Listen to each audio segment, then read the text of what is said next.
Hi, and welcome to another session of Rooted and Growing. Today we are going to talk with Pastor Sheldon Laksina, and we're going to ask him a couple of questions and, get some insight on some topics that we've been asked ourselves. So, Pastor Sheldon, what would you say to someone who is looking for a mentor? Good question, because I think in our day and age today, mentorship is something that people stumble upon, and some people pursue it. But I would say if you're looking for mentorship, find people or things, and I'll explain things, that diversify you, that speaks your language and who you are, who you're becoming.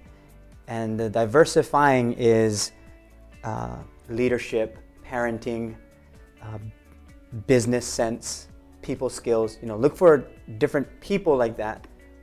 The things that I look at are books, video, podcasts, even YouTube videos, even movies. You can be mentored by movies, by watching certain things and seeing how people behave. Just think about the movie industry. They spend billions of dollars every year to make these movies, and they condense life in a short amount of time that we can learn from. And you can learn what not to do also, because there are some good things that happen in a movie, bad things. That's what makes a movie good. You have that attention to it. So you can learn a lot from these various things. Be careful what you watch and put boundaries on that. And so for Heidi and I, Heidi is my wife, we have boundaries on what we watch and what mentors us. And what I would suggest is, if you're looking for a personal mentor, instead of asking someone to mentor me, just let them mentor you. In other words, you take the initiative to be mentored, rather than say, can you mentor me, and now leave all the responsibility on that person. To put that much responsibility on one person, that's a lot for them, because now they have to think of the pressure and the time that it takes to mentor someone, rather than me saying, I'm going to be mentored by that person. You don't need permission for someone to mentor you. You're just going to learn from them.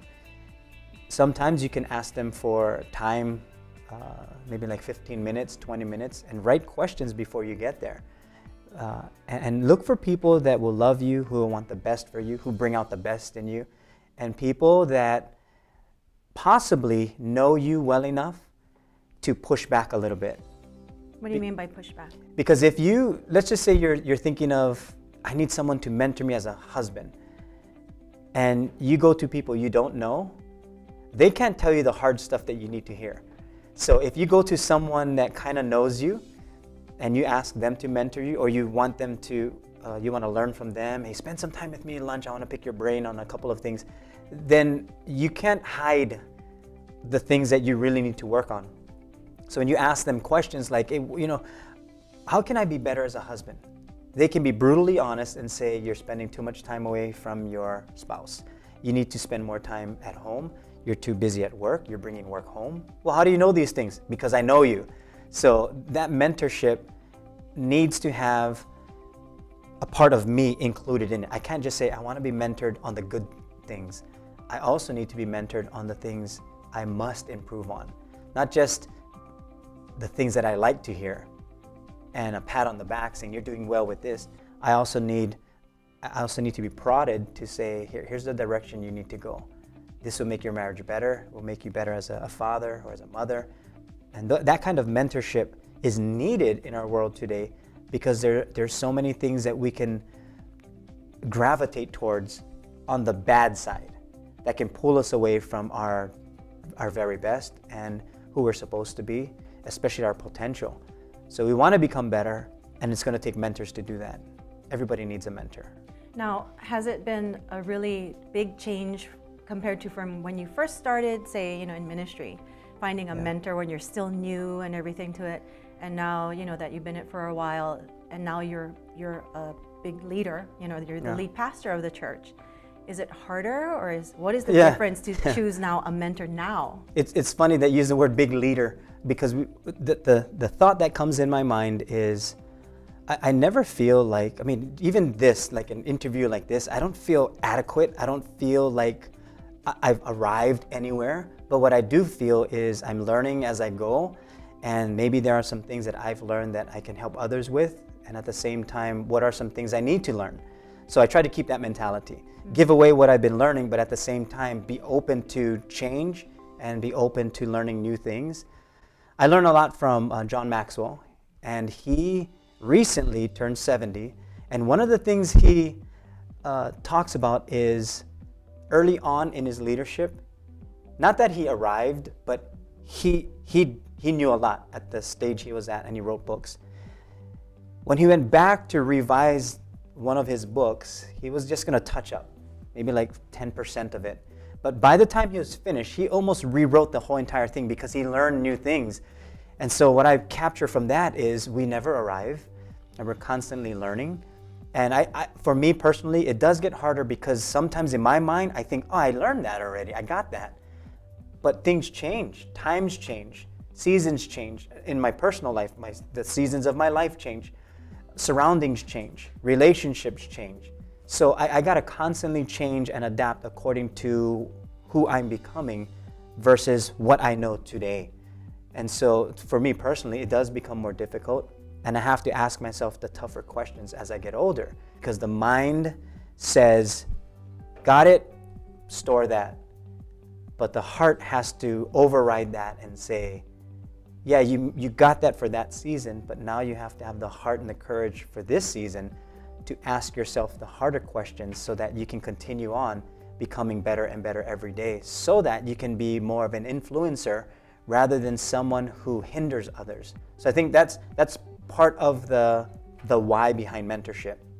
It's not just to learn, it's so that I can leave a legacy for my children, my grandchildren, for other people that surround me, or in ministry, if we're raising up another generation, who are they going to follow?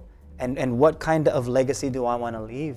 As we often say, more is caught than taught.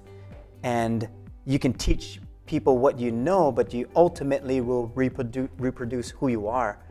So I can say these things, but if I'm not living it out, then it doesn't match up. So when people watch my life, what are they going to learn? It's almost like a schizophrenic kind of leadership.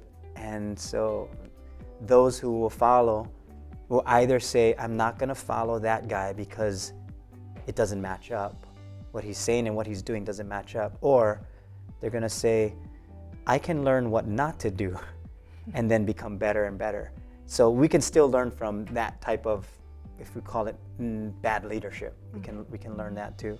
And I think if we keep the heart of the mentorship side of it, of saying I constantly need to be mentored, then tomorrow's leaders or even today's leaders won't just be about position, it'll be about quality, character building type of leaders.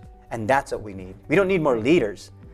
We don't need more people to fill in positions. We need people who are quality leaders and leaders who will rise up to the challenges that this world is facing today and then in the future. So mentorship is important. So at 70, 85 years old, you'll still be looking for mentors, and I hope so. Yeah, I hope so. When I look at these guys that have gone before us in their 50s, 60s, 70s, and beyond, those that are continuously teachable, I'm amazed at the impact that they're still making. And I think that's why they're still making an impact, because they're still remaining teachable, but yet they're giving away everything that they've gone through, all the experiences, and they've been able to hone their skills. All right, well, thank you so much You're for welcome. all these gems. And Thank thank you for growing with us today.